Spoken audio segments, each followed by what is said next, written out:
Card Aadhaar card check ಮಾಡಿ sir, ಅವ್ರದ್ದು voter card Aadhaar card check ಮಾಡಿ. ನೀವು ಯಾರೂ ಕರ್ನಾಟಕದವರು ಇಲ್ಲ. ಅವ್ರಿಗೆ ಕೇರಳದಲ್ಲಿ ವೋಟಿಂಗ್ ಇದೆ.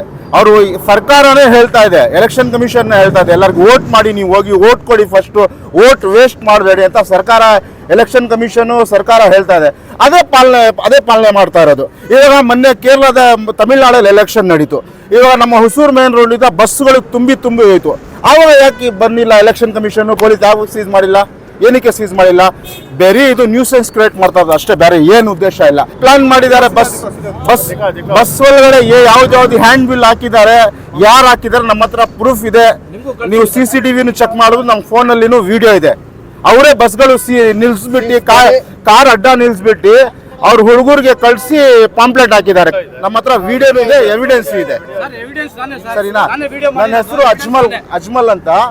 ಇವಾಗ ಕೇರಳಗೆ ತನ್ನ ಮನೆಗೆ ನಾನು ಹೋಗೋಕೆ ತಪ್ಪಾ? ನನಗೆ ಅವನು ಓಟ್ ಹಾಕೋ ರೈಟ್ಸ್ ಇದೆ. ಇವಾಗ ನನ್ನ ಮನೆಗೆ ಹೋಗಿ, ನಮ್ಮ ಕೇರಳದಲ್ಲಿ ಮನೆ ಇರೋದು, ನಾನು ಹೋಗಿ ಓಟ್ ಹಾಕ್ತಾ ಇದ್ದೀನಿ, ಅದು ತಪ್ಪಾ? ಅದು ತಪ್ಪೇ ಇಲ್ಲ. ಸುಮ್ಮನೆ ಬೇಕಂತ ಇಶ್ಯೂ ಕ್ರಿಯೇಟ್ ಮಾಡ್ತಾ ಇರೋದು.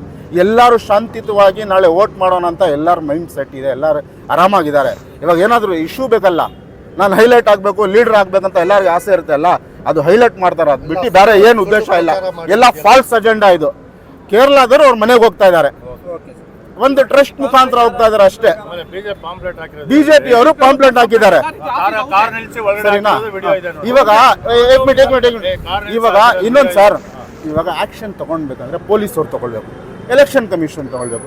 ಈ ಬಿಜೆಪಿ ಅವರು ಯಾರು ಅದು ಬಸ್ ಮುಂದೆ ಕಾರ್ ಅಡ್ಡ ಆಗ್ಬಿಟ್ಟು ಆಕ್ಷನ್ ತಗೊಳ್ಳೋದು? ಬಿಜೆಪಿ ಆಫೀಸ್ ಹತ್ರ ಬಸ್ ಎಲ್ಲ ಕರ್ಕೊಂಡೋಗಿ, ಪೊಲೀಸ್ ಅವ್ರು ಮಾಡೋ ತರ ಇವರೇ ಕರ್ಕೊಂಡೋಗಿ ಎಳ್ಕೊಂಡೋಗಿ ಬಸ್ ಡ್ರೈವರ್ನ ಬೈದಿ ಹೊಡೆದಿ ಕರ್ಕೊಂಡೋಗಿ ಅವ್ರ ಆಫೀಸ್ ಮುಂದೆ ನಿಲ್ಲಿಸ್ಬಿಟ್ಟು ಬಸ್ಸು ಪಾಂಪ್ಲೆಟ್ಸ್ ಹಾಕಿ ಬಸ್ ಒಳಗಡೆ ಪಾಂಪ್ಲೆಟ್ಸ್ ಹಾಕಿ ಅದು ಹೈಲೈಟ್ ಮಾಡಿ ಎಲೆಕ್ಷನ್ ಕಮಿಷನ್ಗೆ ಬಂದು ವಿಡಿಯೋ ತಗೊಳ್ಳಿ ಅಂತ ತೋರಿಸ್ತಾ ಇದ್ದಾರೆ.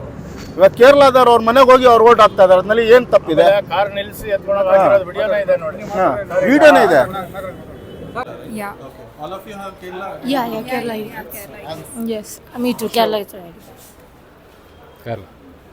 Which state? Calicut. Okay. Where were you going? We were going back to Kerala. Like, we were not able to find any tickets on train or buses, so that's why we approached them, and they were able to get buses for all of us. Okay. And on the way, they just halted the bus. So we were all just going. And it's been like more than 1 hour. It's been more than 1 hour. 2 or 3 hours which we've been there. People.